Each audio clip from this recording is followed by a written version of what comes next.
morning again. Good morning, Ria. I must say you flatter me. I look forward to your introductions every morning. Ibrahim and Etoma, if you want to add some more, I'm fine with that. Okay. Shall I take it away? Take it away. Let's see what everyone's talking about this morning.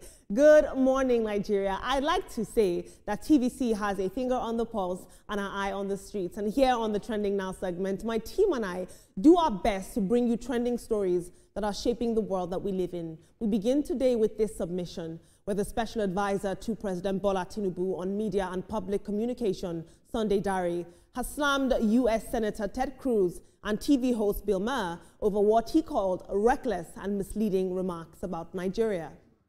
Now, Sunday Dare accused them of spreading falsehoods that embolden extremists and distort the country's fight against terrorism, insisting that Nigeria at this point deserves solidarity instead of slander. His response follows claims by Senator Cruz that more than 50 Christians have been killed in Nigeria since 2009, allegations echoed by Republican lawmakers Ted Budd, Josh Hawley, Pete Ricketts, James Lankford, and Marco Rubio. The group recently petitioned the U.S. Secretary of State to redesignate Nigeria as a country of particular concern under the International Religious Freedom Act. But back home, Nigeria's House of Representatives has officially rejected that narrative, describing it as misleading and damaging to the nation's image. In a motion that was moved by Deputy Speaker Benjamin Kalu, the House directed its committees to, within 21 days, work with the Minister of Foreign Affairs, the Nigerian Embassy in Washington, D.C., and relevant security agencies to file a formal diplomatic protest against the sponsors of the resolution. Here is Deputy Speaker Benjamin Kalu addressing this issue. International reporting attributes a significant share of fatalities to terrorist groups and criminal gangs, rather than state policy on a single religious dynamic. The Speaker of the House is concerned that external legislative action based on incomplete or decontextualized assessments risks undermining Nigerian sovereignty, misrepresenting facts, straining strategic relations, and unintentionally emboldening violent actors. Meanwhile, the Christian Association of Nigeria, CAN, has also denounced this talk of Christian genocide, saying that the killings affect people of all faiths, but it's also urging the government, on the other hand, to act decisively to protect Christian communities, especially in the north. But my question is this: while Nigeria defends its image abroad, how swiftly should they be confronting the insecurity still threatening lives back home? Let's see what you had to say on social media. This is the tweet by Sunday Dare in response to Ted Cruz. He says, Senator Ted Cruz and Bill Maher et al. Would do well to engage with the facts before amplifying falsehoods that embolden extremists and malign an entire nation. Nigeria deserves solidarity in its fight against terror, not careless rhetoric that fuels misunderstanding. The truth remains simple. Nigeria is not witnessing a Christian genocide. It is confronting terrorism that targets everyone. Briefcast Nigeria says, Nigeria will not sit by while outsiders twist our reality for their propaganda. There is no Christian genocide happening here. Our soldiers, our communities, and our leaders are working daily to restore peace and unity. Those pushing false narratives from abroad should learn before they speak. We stand together as one Nigeria, united against terror and lies. I'll take 2 more tweets. I want to hear from the common man. LB says, before thanking him, read the thread I just retweeted. Something bigger is at play here. You think the US really cares about the killings in Nigeria? Guess who killed millions to steal Iraqis' gold? I don't support this government, not even an ounce of support I have given them, but trust me, you don't want these CIA contractors in your country. Interesting perspective. And finally, this is by the Renaud Mokri. He says, Dear Senator Ted Cruz, you really have to understand that the numbers keep changing because this story is a hoax. First, the claim was that 500,000 Christians were killed in Nigeria last year. Then, Bill Maher asserted, and you affirmed him, that 100,000 Christians have been killed since 2009. And then today, you've again reduced that death toll to 50,000. The truth is constant. You know what's not? Lies. There's no Christian genocide in Nigeria. Team, this is very interesting, and there's a lot to pick apart here, and indeed a lot to tuck into, but we've got to be very quick because of time. You know, on one hand, the Ted Cruz and Bill Maher, the statistics that they are talking about are not in tandem, they're not tallying. One moment it's 100,000, another moment is 50,000. But do you think that the Nigerian government should be putting so much energy in retaliating or at least clearing their name in the media, or should we focus on our boots on the ground? If it were just a media campaign, it would have been different. But there's a legislative act concerning this, and the genocide, supposed genocide in Nigeria is at the center of the whole thing. It looks to me that it is something deeper, because we've had quite a number of problems, and America had not really shown that much interest. So why are they suddenly interested in how many Christians are being killed in Nigeria, to a point where those people that are supposed to be very meticulous when they are coming out with facts and figures are modeling everything up, you know, saying incorrect things to the international community? I think there's something under. And while we are refusing and doing all that, we should do something to end this insecurity. And of course, I really think that there's an ulterior motive, if you ask me, because the amount of attention they are putting in spreading this propaganda is really alarming. And talking about terrorism in Nigeria, we've spoken about it a lot of times. We are hopeful for a day that we finally know that there's a Nigeria where security has taken center stage. But then again, Nigeria has to fight back, because these are really lofty allegations, and you cannot bring this kind of allegations and, you know, it just sweeps under the boat. It's not possible, because you are tarnishing the name, you know, of the country. So I like the fact that the government is firing back to say this is not what is happening. We are facing terrorism. But what I want to say is that that terrorism that we are facing, let's try to make Nigeria peaceful and have security. Nigeria needs to know that we are not just at war with terrorists within the country. We also are at war with people that wear suits and are terrorists themselves, you know, claiming that Nigeria is, you know, killing more Christians. People who are being killed in the country, the bullets don't recognize whether you're Christian or you're Muslim or even you're an animist. It kills anyone it's directed to. When people throw bombs in the markets, it doesn't identify, hey, Muslim go this way, Christian go this way, they kill them. So one thing is, they see that Nigeria is actually winning its war against terrorism, it's winning its war against poverty, it's winning its war against instability in terms of economy. One thing America is always happy to see is when African countries that are rising are going back down because of what they've always done, you know, over the years. We see how much bombs they are sending to Netanyahu in Palestine, I mean in Israel, killing, genociding people, live streaming genocide, and they are not saying anything. They are vetoing, you know, peace treaties and all of that. So this is a country that should not even open its mouth when it comes to talking about terrorism, people being killed mercilessly. This is a country that does not have the right to moralize on anyone. They should be ashamed of themselves. Absolutely, really. And Etoma, like you rightly pointed out, the worry here is that this could have broader implications in terms of legislation on the Nigerian identity in the context of global communities. Yes. But let's move on. Some relief for motorists across the country as the Nigeria Police Force has paused its enforcement of tinted glass permits following a court order that's halting the exercise. Confirming the development on AIT, the FCT police spokesperson, Superintendent Josephine Ade, said that the suspension will remain in place until the court delivers its final verdict. She also explained that while the rule was originally introduced for security reasons to curb crimes involving vehicles with darkened windows, the police have now officially stepped back from enforcement in compliance with the judiciary. She also clarified that the permit system is not a revenue drive, as people were saying online, that payments go directly into the federal government's treasury single account and not police coffers. But here's the bigger issues. Nigerians do welcome the breather. We welcome this break from the tinted glass enforcement. However, how do we balance security concerns with Nigerian citizens' rights to privacy and convenience on the road? Let's take a look at social media.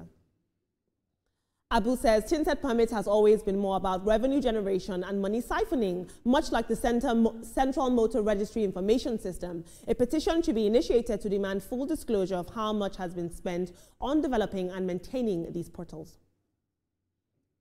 Sheyi says, so what was all the stubbornness for? Even if they hadn't been served then, they had reasonable notice of the filing of the suit and the orders of the court. Why then did the theatrics of police commissioners going out on the streets for enforcement as if they were rank and file? And finally, Jerry says, the court and the Nigerian Bar Association should not end it here. The court should peg the price to 2,000 naira or so if ever the police insist it is needed to curb crime. Thieves and kidnappers can pay 1 million naira to obtain one, while innocent Nigerians are ripped off by a senseless policy of police. MBA. Now, team, while the police superintendent spokesperson has come out to say, we're halting this exercise, people that like me with tinted cars can take a breather. On the other hand, several people online were saying that their vehicles had already been impounded because of this ban. A lot of people were also saying that what were we going to do, because a lot of cars are factory fitted with tinted glasses. It's sort of a non-negotiable. Do you think that this was really necessary? Yes, if you want to look at the security concerns attached to it, yes, it was necessary, but how did the police handle it? That's a different case entirely, and in fact, that is why the judiciary had some people took it to court, and the judiciary is working on it. I will want to thank the police for saying, because it is in court, we are suspending it. All right, and that's the right thing to do. If anywhere the judgment goes, if the tinted glasses policy has to come back, the police has to do their job transparently and stop fleecing people. For me, I don't even think this was necessary in the beginning, because tell you what, if you're saying tinted permits, anybody can pay for a tinted permit. So if it was done to cover out criminals, a criminal can actually pay for a tinted permit. And I tell you what, Olamide, at some point, they were using this thing to extort people. Yes. They stop you when you don't have a permit. At the end of the day, they still let you go, and we know what happens. I just say that when we bring out reforms like this, let us see if it will stand the test of time. I hate when something comes and now it's gone. People's cars are being impounded because of this. We need to do better. When we bring out, things that we think that are good, let's be sure that we can have them for years, not start something and stop it in the middle. The last time I checked the Nigerian police, I only know them to be, maintaining law and order, security agencies, not revenue generating, what's it called, force. So why should they be the one to be going after, why are you tinting your, you have to pay to us for you to go through. So it's highly controversial. My own concern is, so if someone who is a criminal, who is a kidnapper, had paid for that permit, tinted glass permit, then you allow the person to go without doing your due diligence on the person. It's highly controversial, right? So I really do not think, I just have to be very careful, because of the sub judice, so because it's a court. So let's just see what the court is going to legislate at the end of the day. Absolutely. As Atuma rightly said, the problem was not in the policy inherently, but the proliferation and the implementation of how the police handled it. Thank you so much for your input, team. But moving on into the world of entertainment, it's from comedy to Canada for popular Nollywood actor and satirist Frank Donga, who has officially joined the government of Saskatchewan as a multimedia and communication specialist in Canada in the Ministry of Agriculture. Now, according to the province's government directory, the comedian, whose real name is Frank Idowu, now works in their communications branch, marking a major career shift from entertainment to public service. Fans might remember Frank Donga for his iconic unemployed graduate skits and his breakout role in the Interview series, a character that humorously captured the struggles of job seekers in Nigeria. But what many people didn't know about him is that he actually holds degrees in animal science and animal genetics, making this move to the agricultural sector in Canada a surprisingly good fit. His silence, although, about leaving comedy has left fans speculating. Is this a permanent pivot, or is it just another chapter in his story of reinvention? Either way, Jakpa for Frank Donga. Alaji Ogogo says, Frank Donga don Jakpa, working with the Ministry of Agriculture in Saskatchewan as a multimedia comm specialist. I guess he finally got a job. Olu says, this guy was one of the most passionate, patriotic, and non-partisan Nigerian celebrities. You could tell that he really cared about the nation from his tweets. Sadly, he had to save himself too. This is how Nigeria continues to lose bright minds. Very interesting. Coutinho says, a very funny person. Hopefully he comes back home to improve us with what he has learned there.